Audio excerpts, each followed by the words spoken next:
Between a Rock and a Hard Place by Aron Ralston. Sometimes in life, we find ourselves trapped, not in a canyon, not under a boulder, but in circumstances. A failed exam, a broken relationship, financial pressure, and loneliness. In those moments, it feels as if there is no way out. But what if I told you that one man, quite literally, found himself caught between a rock and a hard place, and still fought his way back to life? This is the true story of Aron Ralston, an adventurer whose courage reminds us that human willpower is far greater than the obstacles in front of us. His book, Between a Rock and a Hard Place, is not just a survival story. It's a guide for anyone facing their own struggles. Let's step into the canyon with him. Day 1. The Trap. It was April 2003. Aron set out on a solo hike into Utah's Blue John Canyon. He was young, strong, and experienced. For him, the wilderness wasn't dangerous, it was home. But then, in a split second, everything changed. As he descended into a narrow slot canyon, a boulder shifted. It crashed down, pinning his right arm against the canyon wall. Aron tugged, twisted, pulled with all his strength, but the boulder, weighing 800 pounds, did not move an inch. He was stuck. Think about it. How often do we too feel stuck? Maybe not under a rock, but in a career path we did not choose, or in the expectations of society, or in a habit we cannot break. That first day, Aron thought he could get out quickly, just like we sometimes think our problems will solve themselves. But as the hours passed, reality sank in. He was trapped. Day 2. Realization. The second day was a battle of mind and body. Aron tried everything, using ropes, chipping at the rock, even attempting to shift it with makeshift pulleys.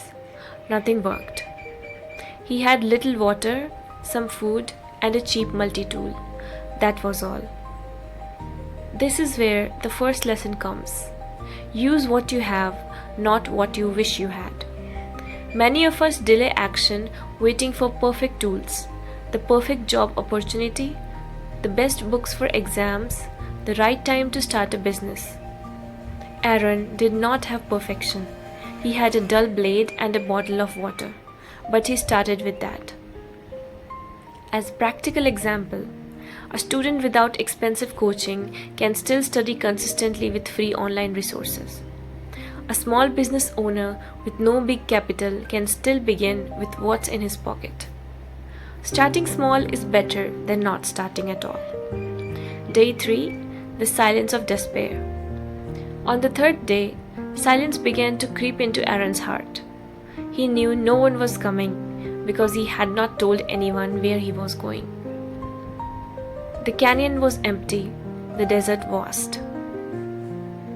That silence is something we also face when dealing with problems alone. We wait for others to notice our pain, but often no one comes. Aron realized it was him versus the boulder. He began recording messages for his family on his video camera. He cried. He laughed at memories. He apologized for mistakes. In his suffering, he found clarity. What really mattered wasn't fame, adventure, or success, but love, connection, and family. Here's the second lesson. Adversity reveals our priorities. When we fail, we understand the value of effort. When we lose someone, we learn the value of love. When we face challenges, we discover what is truly important. Day 4. The Edge of Death. By the fourth day, Aron's food was gone, his water nearly empty. He began drinking his own urine to stay alive. His body was weak, but his mind still fighting. He carved his name, birth date, and the presumed date of death into the canyon wall. He even etched out his epitaph, "Rest in peace." But somewhere deep inside, a voice kept whispering, "Not yet." This is a powerful reminder. Sometimes we give up just before the breakthrough. Think of Thomas Edison, who failed thousands of times before creating the light bulb, or a UPSC aspirant who fails multiple attempts but cracks it in the last one. If you quit too early, you'll never know how close you were. Aron held on even when hope seemed gone. Day 5. The Vision of Life. On the 5th day, something extraordinary happened. Aron had a vision. He saw himself in the future, standing with a little boy, perhaps his future son. That vision gave him strength. Purpose is a force stronger than pain. In life, we often ask, "Why me?" Aron instead asked, "What for?